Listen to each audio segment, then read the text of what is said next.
আসসালামু আলাইকুম ওয়া রাহমাতুল্লাহি ওয়া বারাকাতুহু ওয়া মাগফিরাত।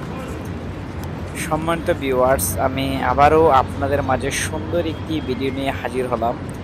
আর যারা আমার এই ব্লগ ভিডিওগুলো দেখেন অবশ্যই বুঝতে পারছেন যে আসলে আমি কোন বিষয়ের উপর ভিডিও বানাচ্ছি। তো যারা আমার চ্যানেলে নতুন তাদেরকে অসংখ্য ধন্যবাদ, আর যারা পুরাতন তাদেরকে আরও বেশি বেশি ধন্যবাদ। যারা নতুন তারা অবশ্যই আমার চ্যানেলটা সাবস্ক্রাইব করে দিবেন পবিত্র খানায় কাবার ভিডিও দেখতে। তো আমি আসলে আজকে বিভিন্ন সময়ে বিভিন্ন সাইডের ভিডিও নিয়ে আমি আপনাদের মাঝে হাজির হই, যে যাতে উমরার জন্য সবচেয়ে প্রযোজ্য আমার ভিডিওগুলা। যদি কেউ সুন্দরভাবে প্রত্যেকটা ভিডিও দেখে তাহলে তাদের উমরার জন্য বেশি একটা সমস্যা হবে না আমি মনে করি। কেননা পবিত্র খানায় কাবা চারদিক থেকে কীভাবে পবিত্র খানায় কাবা আপনি প্রবেশ করবেন এবং তওয়াফের জায়গায় যাবেন সেটা মানে অনেক সহজ এবং ইজিলি হয়ে যাবে আপনাদের জন্য। তো আসলে আজকে যে ভিডিও নিয়ে আমি আপনাদের মাঝে হাজির হলাম, এটা হলো গাজ্জা কুবুরি থেকে আপনি কিভাবে পবিত্র খানায় কাবা প্রবেশ করবেন। এটা হলো পার্ট 1, আর পার্ট 2 এবং 3-র মধ্যে আমি আপনাদেরকে সম্পূর্ণ ভিডিওটা নিয়ে হাজির হব। এটা পার্ট 1, শুধু আমি গাজ্জা কুবুরি থেকে যে মেইন একটা গেট আছে রাসূল সাল্লাল্লাহু আলাইহি ওয়াসাল্লাম বাড়ির সামনে এত পর্যন্ত নিয়ে যাব। তারপর নেক্সট যে ভিডিওটা পার্ট 2 সেটা দিয়ে নিয়ে যাব রাসূল সাল্লাল্লাহু আলাইহি ওয়াসাল্লামের বাড়ির পাশ দিয়ে মসজিদুল হারামের ভিতরে বা খানায় কাবার যে তওয়াফের জায়গাটা সেখানে কীভাবে যেতে হয় সেই ভিডিওটা 3 নম্বর পার্ট আমি ইনশাআল্লাহ সমাপ্ত করব। তো যারা আমার এই প্রথম ভিডিওটা দেখবেন এবং তাদেরকে পার্ট 1, পার্ট 2, পার্ট 3 দেখার অবশ্যই থাকলো। তো আপনারা দেখতে থাকুন। আর আমি এখন যেদিকে যাইতেছি এটা হলো গাজ্জা বাস টার্মিনাল। চমৎকার একটি টার্মিনাল। এখান থেকে আপনি প্রয়োজনীয় আয়েশা মসজিদ যেতে পারবেন, জাবেলে নূর যেতে পারবেন, এরপরে জাবেলে সৌরে যেতে পারবেন অতি সহজে।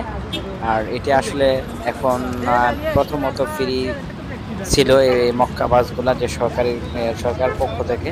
আর বর্তমানে এখনও ফ্রি দেওয়া হয় শুধু হজের মৌসুমে। তো আপনি 4 টাকাতে টিকিট কাটলে পুরো দিন আপনি ঘুরতে পারবেন। একটা বাসের নাম দেওয়া আছে, সেই টার্মিনাল থেকে টিকিট নিতে হয়।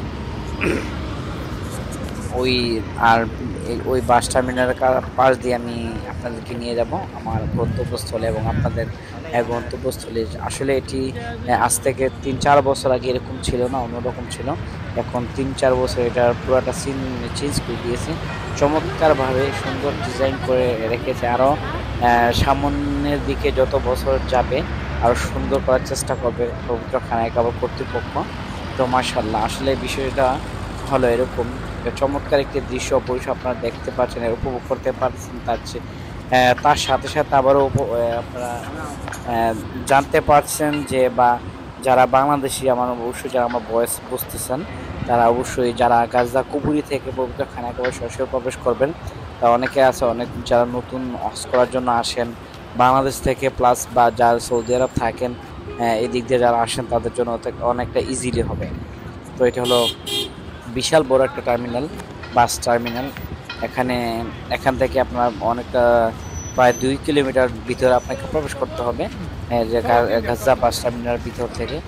আমি আপনাদেরকে নিয়েছি ধীরে ধীরে পবিত্র খানায় কাবার দিকে। আসলে আর বিশেষ করে দেখেন 1-2টি গাড়ি দাঁড়িয়ে আছে এখানে, এটির মাধ্যমে পানি বিতরণ করা হয়। এটা মক্কা হারামের প্রজেক্টের একটা অংশ। তো আমি যে গেটের পাশে আপনাদের নিয়ে যাচ্ছি এই গেটটি দিয়ে এই পর্যন্ত আমার শেষ। নেক্সট ভিডিওর জন্য অপেক্ষা করুন।